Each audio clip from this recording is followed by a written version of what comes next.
ഗും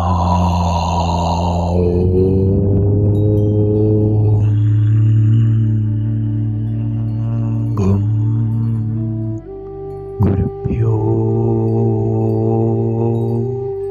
നമഃ. ഏവർക്കും പ്രണാമം. നമുക്ക് ശ്രീ വാൽമീകി രാമായണം കഴിഞ്ഞ ദിവസത്തിൻ്റെ ബാക്കി ഭാഗത്തിലേക്ക് തന്നെ മടങ്ങാം. ആനന്ദ തുന്തിലനായ പ്രഹസ്തൻ അമാത്യന്മാരോടും അനുജന്മാരോടും കൂടിയിരിക്കുന്ന മഹാത്മാവായ ദശകന്ധര സമീപത്തിലെത്തി. പ്രഭോ, ലങ്കാരാജ്യം ഒഴിവായി. വൈശ്രവണൻ ആൾക്കാരോടുകൂടി അവിടെ നിന്ന് പോയി കഴിഞ്ഞു. ഞങ്ങളോടുകൂടി അങ്ങ് സ്വധർമ്മരക്ഷ ചെയ്ത് നിർബാധമായി അവിടെ വസിക്കുക. അമിത ബലവാനായ ദശഗ്രീവൻ അനുജന്മാരോടും സേനകളോടും കൂടി ലങ്കാരാജ്യത്തിലെത്തി.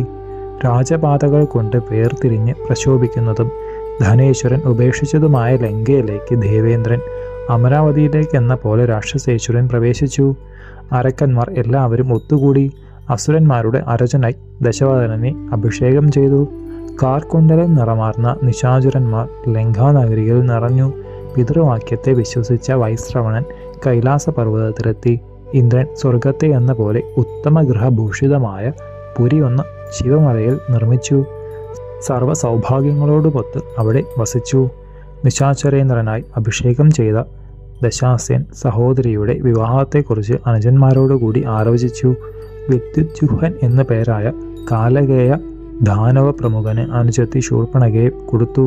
പെങ്ങളുടെ വിവാഹം സാഘോഷം നടത്തിയതിനു ശേഷം ദശാനനൻ വേട്ടയാടുവാൻ വേണ്ടി തനിയെ പുറപ്പെട്ടു.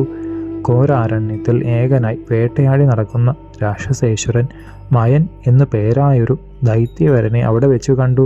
ഹേ രാമ, സുകുമാരാംഗിയായൊരു കന്യകയോടുകൂടി നിൽക്കുന്ന മയനെ കണ്ടപ്പോൾ ദശഗ്രീവൻ ചോദിച്ചു, അങ്ങ് ആരാണ്? മർത്യജീവികൾ ആരുമില്ലാതെ മൃഗാകീർണമായ ഈ മഹാവനത്തിൽ ഏണാക്ഷീരത്നമായ ഈ കാമിനിയോടൊന്നിച്ചു വരുവാൻ എന്താണ് കാരണം? രാക്ഷസേശ്വരൻ്റെ ചോദ്യങ്ങൾ കേട്ട മയാസുരൻ, ഉണ്ണി, ഞാൻ എൻ്റെ വർത്തമാനങ്ങളെല്ലാം പറയാം, കേൾക്കൂ. ഹേമ എന്നു പേരായ ഒരു അപ്സര സ്ത്രീയെക്കുറിച്ച് അങ്ങ് മുമ്പ് തന്നെ കേട്ടിരിക്കുമല്ലോ. ഹേ വത്സ, ശചീദേവിയെ ഇന്ദ്രനി എന്ന പോലെ വാനവർ ഹേമയെ എനിക്ക് തന്നു. ആ കാമിനിയാങ്കിയിൽ ആസക്ത ചിത്തനായി 500 വർഷങ്ങൾ ഞാൻ പിന്നിട്ടു.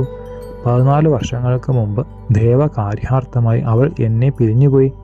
ഹേമയ്ക്ക് വേണ്ടി ഹേമമയമായൊരു മായാമന്ദിരം ഞാൻ നിർമ്മിച്ചിരുന്നു. വജ്രം, വൈഢൂര്യം തുടങ്ങിയ അമൂല്യരത്നങ്ങളാൽ അലങ്കൃതമായ ആ മണിമന്ദിരത്തിൽ ഹേമ വേർപിരിഞ്ഞ അഴലോടെ ഞാൻ പാർത്തു വന്നു. ഹേമയിൽ എനിക്ക് ആത്മജയായി പിറന്നവളാണ് ഇവൾ. എൻ്റെ ഈ പുത്രിക്ക് അനുയോജ്യനായ ഒരു ഭർത്താവിനെ അന്വേഷിക്കുവാൻ വേണ്ടി ഇവളോടുകൂടി പുറപ്പെട്ടു. മാനം ആഗ്രഹിക്കുന്ന ഏതൊരാൾക്കും കന്യാപിതൃത്വം ദുഃഖഹേതുവാണല്ലോ. 2 വംശങ്ങളെ സംശയത്തിൽ നിലനിർത്തിക്കൊണ്ട് വളരുന്ന കന്യക. ഉണ്ണി, എനിക്ക് ആ പത്നിയിൽ 2 പുത്രന്മാരും ഉണ്ടായിട്ടുണ്ട്. ഒന്നാമൻ മായാവി എന്നവൻ, രണ്ടാമൻ ധുന്ദുഭിയും. വർത്തമാനങ്ങൾ ചോദിച്ച അങ്ങയോട് ഞാൻ എല്ലാം പറഞ്ഞു. ഉണ്ണിയെ ഏതൊരു നിലയിലാണ് ഞാൻ മനസ്സിലാക്കേണ്ടത്? മയൻ്റെ വർത്തമാനങ്ങൾ കേട്ട ദശകന്ധരൻ സവിനയം മറുപടി തുടർന്നു.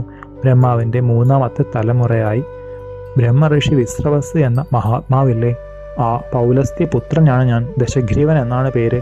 രാക്ഷസ ചക്രവർത്തിയാണ് തൻ്റെ മുന്നിൽ നിൽക്കുന്നതെന്ന് മയൻ അറിഞ്ഞു. മാമുനീന്ദ്ര പുത്രനാണെന്ന് മനസ്സിലായതിൽ അത്യധികം സന്തോഷിച്ചു. തൻ്റെ ഓമന മകളെ അവന് കൊടുക്കാമെന്ന് തീരുമാനിച്ചു. അവളുടെ കൈ പിടിച്ച് ചിരിച്ചുകൊണ്ട് മയാസുരൻ ലങ്കേശ്വരനോട്, നിശാചരമന്നവ, ഹേമാപ്സര സ്ത്രീയിൽ എനിക്ക് പിറന്ന ഈ ഔരസപുത്രി മണ്ഡോദരിയെ അങ്ങ് കളത്രമായി കൈക്കൊണ്ടാലും അങ്ങനെയാകാം എന്ന് ദശാനനൻ സമ്മതിച്ചു. അവിടെ തന്നെ അഗ്നിയെ ജ്വലിപ്പിച്ചു. അഗ്നിസാക്ഷിയായി പാണിഗ്രഹണം കഴിപ്പിച്ചു കൊടുത്തു. വാമുനീശ്വര ശാപം ഏറ്റിട്ടുള്ളവൻ ആണെന്നറിഞ്ഞിട്ടും മയൻ മകളെ കൊടുത്തത് ബ്രഹ്മദേവ വംശമാണല്ലോ എന്ന് വിചാരിച്ചിട്ടാണ്. സ്ത്രീധനമെന്ന നിലയിൽ അത്യത്ഭുത ശക്തിയാർന്നൊരു വേൽ ഉഗ്ര തപസ് കൊണ്ട് സമ്പാദിച്ച ദിവ്യായുധം നൽകി. രാമ, ആ ദുർജയ വേലായുധമാണ് ലക്ഷ്മണന്റെ നേരിട്ട് പ്രയോഗിച്ചത്. ഇങ്ങനെ ലങ്കേശ്വരൻ വിവാഹം കഴിച്ച് അരമനയിലെത്തി. അനുജന്മാർക്ക് യോജിച്ച് പത്നിമാരെ തിരഞ്ഞെടുത്തു. വൈരോചനന്റെ മകളുടെ മകൾ വജ്രജ്വാല എന്ന പേരാർന്നവളെയാണ് കുംഭകർണൻ ഭാര്യയായി സ്വീകരിച്ചത്. ഗന്ധർവന്മാരിൽ മഹാപ്രഭുവായി ശൈലൂഷൻ എന്നൊരു മാന്യനുണ്ട്. അദ്ദേഹത്തിൻ്റെ പുത്രി ധർമ്മജ്ഞയായ സരമയെ വിഭീഷണൻ പത്നിയാക്കി. മാനസ സരസിൻ്റെ തീരത്തിലാണ് അവളെ പ്രസവിച്ചത്. മഴ പെയ്യുന്ന സന്ദർഭമായതിനാൽ സരസിൽ ജലം പൊങ്ങിത്തുടങ്ങി. മകളിലുള്ള സ്നേഹാധിക്യത്താൽ മാതാവ് കരഞ്ഞുകൊണ്ട് ഉറക്കെ പറഞ്ഞു, ഹേ സരോമാവൃദ്ധി, വെള്ളം ഉയരരുതെന്ന് അപേക്ഷിച്ച ആ വാക്കു തന്നെ അവളുടെ പേരുമായി തീർന്നു. ആ സച്ചരിത സരമയാണ് വിഭീഷണ ധർമ്മപത്നി. രാക്ഷസ സഹോദരന്മാർ സസുഖം കളത്രങ്ങളോടുമൊത്ത് അമരന്മാർ നന്ദനോദ്യാനത്തിൽ എന്ന പോലെ ലങ്കാനഗരിയിൽ വസിക്കുന്ന കാലത്ത് മണ്ഡോദരിയിൽ മേഘനാഥൻ എന്നു പേരായ പുത്രൻ ദശാസിന് ഭ്രാജാതനായി. നിങ്ങളെല്ലാവരും ഇന്ദ്രജിത്ത് എന്ന് പറയുന്നവരാണ് അവൻ. ജനിച്ചു വീണ സന്ദർഭത്തിൽ തന്നെ കാർമേഘത്തിൽ നിന്നും ഉയരുന്ന ഇടിനാദം പോലെ കുട്ടി കരഞ്ഞു തുടങ്ങി. ലങ്കാരാജ്യമാകെ സ്തംഭിച്ചു. ഹേ രഘുരാമ, ആ മഹാനാദം കേട്ട ദശാസ്യൻ അന്തപുരത്തിൽ പ്രവേശിച്ച് സ്വയമായി നൽകിയ നാമമാണ് മേഘനാഥനെന്ന്.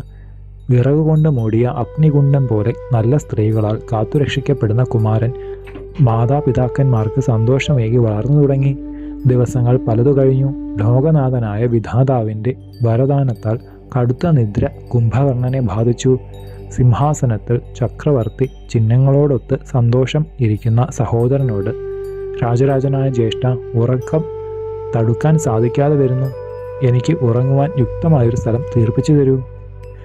അപേക്ഷ കേട്ട നക്തഞ്ചരേന്ദ്രൻ സഹോദരൻ്റെ കിടപ്പറയുണ്ടാക്കുവാൻ വിശ്വകർമാവിന് തുല്യരായവരോട് ആജ്ഞാപിച്ചു. 2 യോജന നീളത്തിൽ 1 യോജന വീതിയിൽ നിർബാധമായി കുംഭകർണന് ഉറങ്ങുവാൻ ഒരു ഗുഹ അതിവേഗം നിർമ്മിച്ചു കഴിഞ്ഞു. പൊന്നും മുത്തും രത്നവുമൊത്ത വിചിത്ര തൂണുകൾ, വൈഡൂര്യ രത്നം കൊണ്ടുള്ള ഒതുക്കുകൾ, ആനക്കൊമ്പിൻ കമാനങ്ങൾ, വജ്രസ്ഫടിക തറകൾ, കിങ്ങിണി ചാർത്തുകൾ, ഇങ്ങനെ മനോമോഹനവും സകല സുഖപൂർണവുമായ പള്ളിയാറ മേരുമാമലയിലെ പുണ്യഗുഹ പോലെ നിത്യസുഖം ഏകത്തക്ക വിധം രാക്ഷസ രാജാവ് പണി ചെയ്യിച്ചു. കെൽപ്പി എന്ന ആ മണിഭവനത്തിൽ അനേകായിരം വർഷങ്ങൾ ഗാഠനിദ്രയിൽ ഉണരാതെ കുംഭകർണൻ കിടക്കും. അനുജൻ നിദ്രാവശകനായി കിടക്കുമ്പോൾ ദശാനനൻ യഥേഷ്ടം ദേവന്മാർ, ഋഷിവരന്മാർ, യക്ഷന്മാർ, ഗന്ധർവന്മാർ എന്നിവരെ ഉപദ്രവിക്കും. നന്ദനം മുതലായ മനോഹര ആരാമങ്ങളെ കോപമിയെന്ന ദശകന്ധരൻ തകർത്തു. ആനകൾ പുഴയിൽ ഇറങ്ങുന്നത് പോലെ സരസുകൾ കലക്കി. കൊടുങ്കാറ്റ് കൊമ്പുകളെയും ചില്ലകളെയും പറപ്പിക്കുന്നത് പോലെ ഉദ്യാനത്തിലെ വൃക്ഷങ്ങളെ ചിന്ന ഭിന്നമാക്കി. വജ്രായുധമേറ്റ പർവ്വതം പോലെ ദശാസ്യന് എത്തുന്ന പ്രദേശങ്ങൾ പിളർന്നു. ശേഷം ചരിതം നമുക്ക് അടുത്ത ഭാഗത്തിലൂടെ കാണാം. ഗുരുപാദങ്ങളിൽ സാഷ്ടാംഗ പ്രണാമത്തോടെ നമസ്കാരം.